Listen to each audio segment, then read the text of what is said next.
In Faisalabad, after an important meeting with Sohail Sukhaira, Father Khalid Rasheed spoke alongside the General Secretary of the Christian Journalists Association, Faisalabad, Dr. Salamat.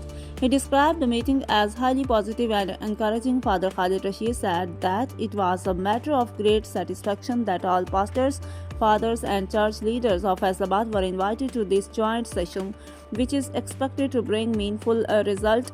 During the meeting, the RPO assured full cooperation regarding all security matters and delivered a comprehensive briefing on the fight against drugs. Father Khalid Rasheed further stated that they assured the police of their full support in combating drugs, emphasizing that drugs are a curse on society. As a religious leader, he said he would continue to convey this message through the Catholic Church Faisalabad, especially to the youth and future generations, that this menace must be eradicated.